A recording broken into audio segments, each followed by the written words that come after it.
18 novembre 1942, au-dessus de Henderson Field, sur Guadalcanal. Un pilote de zéro japonais resserre sa prise et regarde vers le sud. 2 poutres, 2 dérives. Il grimpe à fond depuis la piste américaine. On lui avait appris qu'aucun chasseur ennemi ne pouvait dépasser un 0 en montée. Pourtant, les nouveaux venus le dépassent avec une aisance effrayante. Il fera son rapport à Rabaul cette nuit-là. Ces mots marqueront les premières fissures dans une confiance japonaise, vieille de 3 ans. Depuis le 7 décembre 1941, le 0 dominait le ciel. Chine, les Philippines, Malaisie, Pearl Harbor. La force du 0, c'était l'agilité et l'autonomie. Pas le blindage. Il pouvait virer plus serré que presque tout. Il pouvait croiser sur de longues distances avec peu de carburant. Des pilotes comme le quartier-maître de première classe, Saburo Sakai, et le lieutenant Junichi Sasai croyaient en cette formule. L'adresse, la légèreté et le combat tournoyant. Ils s'attendaient à la même chose au-dessus de Guadalcanal. Des Wildcats embarqués, peut-être. Courageux, mais battables. Les rapports sur un nouveau chasseur américain semblaient absurdes. 2 moteurs, lourdes, trop compliquées. Comment une telle machine pouvait-elle monter plus vite qu'un 0 ? La doctrine japonaise valorisait le combat individuel et la bataille décisive. Elle n'avait pas les mots pour ce qui allait arriver ensuite. Le P-38 Lightning de Lockheed répond à une toute autre question. En 1937, l'armée des États-Unis a demandé un intercepteur à long rayon d'action. L'ingénieur Clarence Kelly Johnson a conçu une solution radicale. 2 poutres pour 2 moteurs. Une nacelle centrale pour le pilote et les canons. Les moteurs Allison Wyss 1710, chacun avec un turbocompresseur, gardent leur puissance en altitude. Le Lightning peut monter au-delà de 40 000 pieds. Il peut filer à plus de 400 miles à l'heure. Il peut parcourir plus de 1000 miles et encore se battre. Les premiers Lightning n'étaient pas parfaits. En Australie, les appareils sont arrivés avec des problèmes de jeunesse. Les équipes au sol traquaient les fuites et les gremlins du câblage. Les pilotes venant des P-40 Warhawks devaient apprendre les procédures bimoteurs et les tactiques de haute altitude. La compressibilité en piqué prononcé pouvait bloquer les commandes. Les solutions allaient venir. Mais même les premières unités de combat avaient un avantage latent que le 0 ne pouvait pas égaler. 18 novembre 1942. Le 339e escadron de chasse décolle de Henderson Field pour escorter des B-17 Flying Fortress. Des chasseurs et des bombardiers japonais arrivent tard par le nord. Les P-38 ne tournent pas et ne se mêlent pas à basse altitude. Ils montent, de plus en plus haut. Les pilotes de 0, habitués à imposer l'altitude, voient les Américains gagner plusieurs milliers de pieds avant le croisement. Puis les Lightning se retournent et piquent. 4 mitrailleuses de calibre 50 et un canon de 21 mm dans le nez tirent en un seul faisceau serré. Pas de convergence à deviner, pas d'impacts éparpillés. Une courte rafale suffit. Le grand atout du 0, son virage serré à basse vitesse, compte peu quand le combat commence au-dessus de 20 000 pieds et à la verticale. Les pilotes de P-38 frappent et remontent. Piquer, tirer, remonter. Les premières revendications sont modestes. Quelques appareils abattus. Mais l'effet est important. Le 0 a rencontré un chasseur qu'il ne peut pas poursuivre en montée. Les chiffres parlent. Le moteur Nakajima Sakae du 0 donne une belle puissance à basse altitude. Cette puissance faiblit avec l'altitude. À 20 000 pieds, la perte est sévère.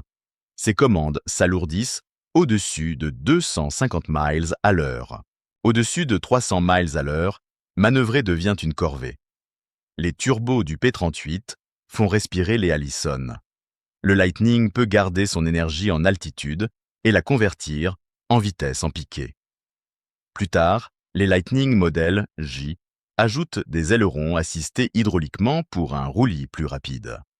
Des volets de redressement en piqué domptent la compressibilité. L'écart se creuse, mois après mois. Les pilotes japonais sentent le changement autant qu'ils le voient. Ils avaient appris à contrer le Wildcat grâce au travail d'équipe. Ils tissaient leur trajectoire pour déjouer les attaques, mais le Lightning frappe depuis des altitudes où le guet ne suffit plus. Les turbocompresseurs étouffent le bruit d'échappement. Beaucoup de pilotes de zéro n'entendent les Américains que lorsque des traçantes passent. La rumeur devient consigne. Les notes de renseignement mettent en garde contre les duels avec le P-38. N'engagez que si l'avantage est à vous. Ne poursuivez pas en montée. Des mots qui blessent une culture guerrière. Saburo Sakai, le plus célèbre d'entre eux, parle sans détour. Il n'est plus possible, dit-il plus tard, pour le zéro, d'engager le P-38 avec succès, sauf dans des conditions inhabituelles. Sa phrase résonne dans les messes et les salles d'alerte. Éviter ce combat n'est pas de la lâcheté, c'est de l'arithmétique. Le rayon d'action change la carte. Avec des réservoirs largables, le Lightning peut parcourir plus de 1500 miles. Il escorte des bombardiers jusqu'à Bougainville et au-delà. Il balaie les terrains japonais à Rabaul et au-dessus de la Nouvelle-Guinée. Les pilotes américains choisissent quand et où engager. Ils frappent, puis s'éloignent. Le zéro ne peut pas être partout. Le Japon ne peut plus dicter les conditions. 18 avril 1943 trace une nouvelle ligne. 16 P-38 décollent pour intercepter l'amiral Isoroku Yamamoto. Ils volent à 50 pieds au-dessus de l'océan pour éviter d'être détectés. Ils naviguent par le temps, le cap et la discipline. À la minute calculée, ils montent. Ils le trouvent en descente pour atterrir. Les pilotes du Lightning séparent les escortes des bombardiers. Puis ils attaquent. L'appareil de Yamamoto tombe dans la jungle. La mission dit plus que n'importe quel communiqué. Les chasseurs américains peuvent frapper loin. Ils peuvent planifier à la minute près. Ils peuvent vaincre des escortes en alerte et rentrer. Derrière le cockpit, une machine plus vaste est à l'œuvre. L'industrie américaine construit des milliers de P-38. Chaque série corrige un défaut. Le chauffage du cockpit s'améliore. Le refroidissement intermédiaire s'améliore. La réponse en roulis s'améliore. Le modèle L gagne en puissance et emporte des roquettes pour l'attaque au sol. Le Lightning n'est plus seulement un tueur de haute altitude. Il devient un système d'armes polyvalent. Le Japon peine à répondre. Un zéro modifié ne gagne pas grand-chose. De nouveaux chasseurs bimoteurs arrivent tard, en petit nombre, avec des problèmes impossibles à résoudre sur le terrain. La formation des pilotes diverge aussi. Au début de la guerre, les équipages japonais sont superbes. Les pertes rongent ce noyau. Les heures d'entraînement se réduisent. D'années, on passe à des mois. De nouveaux pilotes entrent au combat avec trop peu d'heures et trop peu d'entraînement au tir. Les pilotes américains arrivent avec des centaines d'heures, des tactiques avancées et des films de caméras de tir à étudier. Ils s'entraînent au soutien mutuel. Les radios relient les formations. Le héros solitaire cède la place à l'équipe disciplinée. La survie compte. Un P-38 peut rentrer en boitant sur un seul moteur.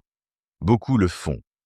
Un zéro est plus léger, mais il n'a presque pas de blindage et les premiers modèles n'ont pas de réservoir auto-obturant.